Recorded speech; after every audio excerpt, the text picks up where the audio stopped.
Secretariat میں زیادہ سے زیادہ پیپر فری ورکنگ کو جو ہے وہ وقف کیا جائے گا، اس کی جناب اس کو اپریشیٹ کیا جائے گا اور اس کی روایت ڈالی جائے گی، تاکہ شروع سے ہی یہ جب یہ صوبہ بنے تو اس وقت سے یہاں پر جو ہے وہ پرانی جو ہماری روایات ہوتی ہیں نائب قاصد سے لے کے کلیریکل سٹاف اور کلیریکل سٹاف سے لے کے سپرنٹینڈنٹ اور سیکشن افسر سے لے کے اوپر تک کی جو کوئی غلط قسم کی وہاں پر بھرتیوں کے حوالے سے اوور جناب آپ کی امپلائمنٹ کے حوالے سے اور ایک دفتر کے اندر ریکوائرمنٹ اگر 2 بندوں کی ہے تو وہاں پہ 20 بندے موجود ہیں اور باقی 18 جو ہے وہ مکھیاں مار رہے ہیں، کوئی ان کی نہ ان افسران کی نہ ان جناب ملازمین کی کوئی جناب کوئی رسپانسبلٹی ڈیوٹی ادا کرنے میں کوئی رول ہوتا ہے، تو کوشش یہ کی جائے گی کہ فرام ڈے فرسٹ سے جناب ای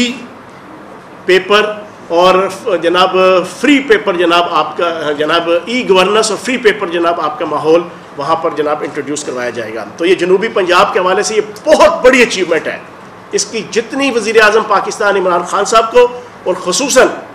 وزیر اعلیٰ پنجاب سردار عثمان بزدار صاحب کو جتنا خراج تحسین پیش کیا جائے کم ہے۔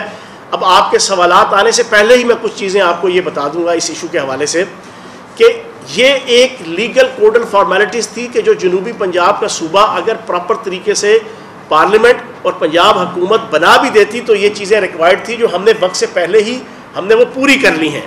اب وفاق کے اندر صرف پارلیمنٹ میں سینٹ اور قومی اسمبلی میں 2/3 میجورٹی کے ساتھ بل پاس ہونا مقصود ہے اور اس کے بعد پنجاب اسمبلی کے اندر وہی قرارداد 2/3 میجورٹی کے ساتھ پاس ہوگی، تو اس کے ساتھ ہی ساری لیگل کوڈل فارمیلٹیز پوری ہو چکی ہوں گی اور وہاں پر بڑے اچھے انداز سے ایک علیحدہ صوبے کی اور بھی جو بہت سی باقی ریکوائرمنٹس ہوتی ہیں، سینٹ کی سیٹیں ہیں، قومی اسمبلی کی سیٹیں ہیں اور جتنا کوئی آپ کی لیگل کوڈل فارمیلٹیز ہیں وہ بھی ساتھ ساتھ ہوں گی، لیکن یہ ہم نے ابتدائی طور پہ یہ ساری چیزیں فائنلائز کر لی۔ کیوں؟ دیر از اے ول دیر از اے وے، کیونکہ ہماری نیت نیک تھی، باوجود اس کے کہ ہمارے پاس مینڈیٹ وہ نہیں ملا، نمبر گیمز ہمارے پاس جناب سینٹ کے اندر ہم منارٹی میں ہے، قومی اسمبلی کے اندر سادہ اکثریت ہے، پنجاب کے اندر بھی سادہ اکثریت ہے، لیکن ہماری نیت وزیر اعظم پاکستان عمران خان صاحب کی، وزیر اعظم پنجاب سردار عثمان بزدار صاحب کی، وزیر خارجہ محترم شاہ محمود قریشی صاحب کی اور پی ٹی آئی کی حکومت کی جنوبی پنجاب کے صوبے کے قیام کے حوالے سے نیت نیک تھی، تو ہم نے یہ سارے کا سارا پروسیس جو ہے وہ کمپلیٹ کیا ہے۔ اب نیکسٹ جس طرح وزیر خارجہ شاہ محمود قریشی صاحب کئی دفعہ یہ کہہ چکے ہیں کہ ہم اگلا پروسیس انشاءاللہ چند ماہ کے اندر باقی سیاسی جماعتوں کو آن بورڈ لے کر، اس میں ہم نے کوئی پالیٹکس نہیں کرنی، ہم نے کسی قسم کی کوئی نیگیٹو پالیٹکس نہیں کرنی، ہم تمام سیاسی جماعتوں کو آن بورڈ لیں گے اور آن بورڈ لینے کے بعد پھر جناب انشاءاللہ قومی اسمبلی کے اندر اور سینٹ کے اندر جو ہے وہ جنوبی پنجاب صوبے کا بل پاس کروا کے باقی معاملہ سارا آگے کی طرف لے کے جائیں گے۔ دوسرا سب سے امپورٹنٹ آج جس پہ میں علیحدہ سے ایک ڈیٹیل پریس کانفرنس 3-4 دن بعد کروں گا، پنجاب کی ہسٹری میں پہلی دفعہ ہم نے 18ویں ترمیم کے بعد جو ترامیم ریکوائرڈ تھیں ایڈورٹیزمنٹ پالیسی کی، جو بدقسمتی سے نام نہاد جناب ظالم اعلیٰ شہباز شریف صاحب جو بڑا دعوے کرتے تھے کہ ہم نے بڑی گڈ گورننس کے 20 ایسے ڈپارٹمنٹس کی ایسی پالیسیز، ایسے پروسیجرز اور ایسے قوانین ہیں جو 18ویں ترمیم کے بعد ریکوائرڈ ہیں، جو صوبے میں نہیں کیے گئے 2008 سے لے کے 2010 سے لے کے 2018 تک جو ان کے پاس 8 سال تھے۔ ہم نے یہ میرا اپنا ڈپارٹمنٹ ہے، میں نے جب پہلی دفعہ منسٹر بنا تھا اس وقت بھی میں نے یہ پورا ایڈورٹیزمنٹ پالیسی کا پروسیس لانچ کیا تھا، لیکن اینڈ پہ جناب وہ مجھے جناب میری ذمہ داری اتر گئی، لیکن دوبارہ آنے کے بعد ہم نے میرے secretary Raja Jahangir sahib, D G P R Aslam Dogar sahib, ان ساروں نے ہم نے مل کے بہترین طریقے سے ایک پالیسی ہم نے بنائی ہے جس میں ایڈورٹیزمنٹ ایجنسیز، جس میں اخبارات کے مالک، جس میں ٹی وی چینل کے مالکان، جس میں ورکنگ جرنلسٹ، جس میں صحافیوں کے حقوق اور ان کی ذمہ داریاں، ان کو احسن طریقے سے ہم نے ایڈریس کیا ہے۔ اس کی میں ڈیٹیل سے میں نے آج سے 3-4 دن بعد جو ہے وہ میں پریس کانفرنس کر کے ایک اس کے ڈیٹیل جو ہے وہ میں آپ کے سامنے رکھوں گا۔ آج ہم نے اللہ پاک کے کرم سے سردار عثمان بزدار صاحب کی قیادت میں وہ ایڈورٹیزمنٹ پالیسی بھی جو ہے وہ منظور ہو گئی پنجاب کے اندر، جو 18ویں ترمیم کے بعد ریکوائرڈ تھی اور پینڈنگ تھی جو ہے وہ پچھلے 10 سال سے۔ دوسری سب سے امپورٹنٹ چیز جو آج ہم اپروو ہوئی وزیر اعلیٰ پنجاب سردار عثمان بزدار صاحب کی قیادت میں، وہ اسپیشل ایجوکیشن پالیسی ہے۔ آج تک 73 سالوں میں پاکستان کے اندر اسپیشل لوگوں کے لیے، ڈسیبل لوگوں کے لیے کوئی پالیسی ان کی ایجوکیشن کے حوالے سے نہیں آئی. وہ بھی آپ کے سامنے آج ہی چودھری اخلاق صاحب، میں سمجھتا ہوں چودھری اخلاق صاحب جو ہمارے وزیر اسپیشل ایجوکیشن ہیں، وہ قابل صد تحسین ہے اور ان کے لیے خصوصی کلیپنگ کی گئی. کابینہ کی میٹنگ کے اندر بھی ان کو اپریشیٹ کیا گیا کہ پہلی دفعہ پنجاب کے اندر اس حوالے سے پالیسی آئی ہے. وہ 3-4 دن تک وہ بھی پریس کانفرنس کر کے اس کی ساری ڈیٹیل آپ کے سامنے رکھیں گے، اور یہ بھی سردار عثمان بزدار صاحب کی قیادت میں پنجاب حکومت کا سب سے بڑا کارنامہ ہے. پھر اس کے علاوہ انسداد دہشت گردی کی عدالتیں ہیں تقریباً 18 کے قریب. اس کو ہماری لاہور ہائی کورٹ کے معزز جج ہیں، ان کی ریکمنڈیشن، ان کی سبمیشن کے اوپر ریشنلائز کیا گیا ہے اور 12 عدالتیں جو ہے وہ رکھی گئی ہیں. 6 عدالتوں کو جو ہے نا وہ ریشنلائز کر کے ان کے سٹاف کو، ان کے جو جج تھے وہاں پر، ان کو جو ہے وہ ریشنلائز کر کے باقی جتنی جگہوں پہ جناب عدالتیں ہیں، کیونکہ وہاں پہ کیسز تقریباً ٹوٹل 95 کیسز تھے ان 18 عدالتوں میں. تو لاہور ہائی کورٹ کی طرف سے یہ ایک ریکمنڈیشن تھی اور ان کی ریکوائرمنٹ تھی کہ اس کو ریشنلائز کیا جائے. تو آج پنجاب حکومت نے جو ہے اس کی بھی اپروول دی. اس کے علاوہ پنجاب شوگر ملک کنٹرول ایکٹ، یہ بڑا امپورٹنٹ آج ایک میں سمجھتا ہوں اچیومنٹ ہے پنجاب حکومت کی اور وزیر اعلیٰ پنجاب سردار عثمان بزدار صاحب کی، کہ شوگر کی قیمتوں کو کنٹرول کرنے کے لیے شوگر مل کے مالکان کی جتنی کوئی اگر نیگیٹو ان کی کوئی جناب ہینڈلنگ ہوتی ہے گروورز کے حوالے سے، کاشتکاروں کے حوالے سے، پھر آگے قیمت کے تعین کے حوالے سے، ان ساری چیزوں کے اوپر چیک اینڈ بیلنس کرنے کے لیے اور کنٹرول کرنے کے لیے آج ترامیم کی گئی ہیں Punjab sugar mills control act میں،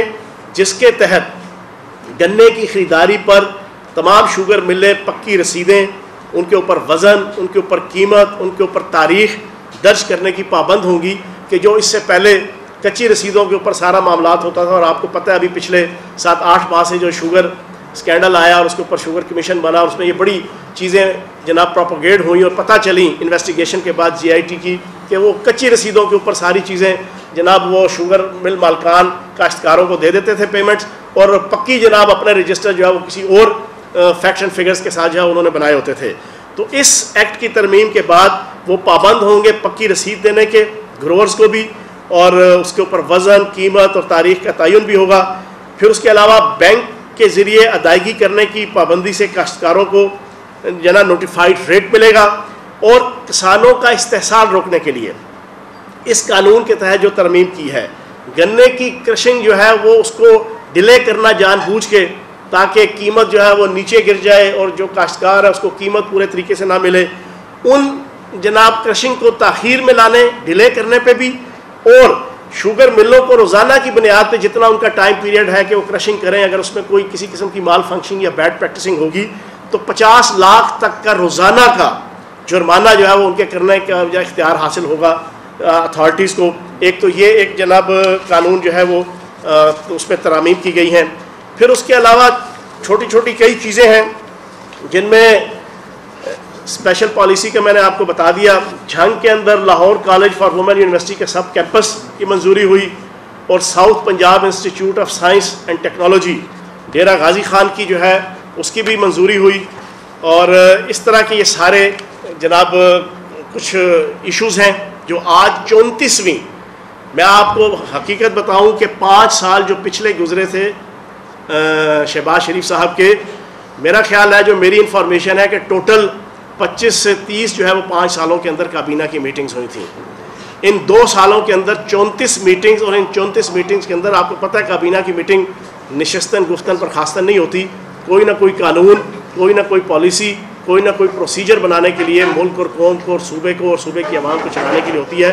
تو 34ویں میٹنگ 2 سالوں کے اندر یہ ہوئی، اور اس میں عوام کی بہتری کے لیے جو ہے وہ سارے ڈیسیژن کیے گئے. یہ ساری کچھ تفصیل تھی. اس کے بعد آپ سوال پوچھ سکتے ہیں. مولانا صاحب یہ بتائیے گا کہ کابینہ میں کسی وزیر نے یہ سوال کیا ہو بزدار صاحب جیسے یا سماعت کا اظہار کیا ہو گزرا نے،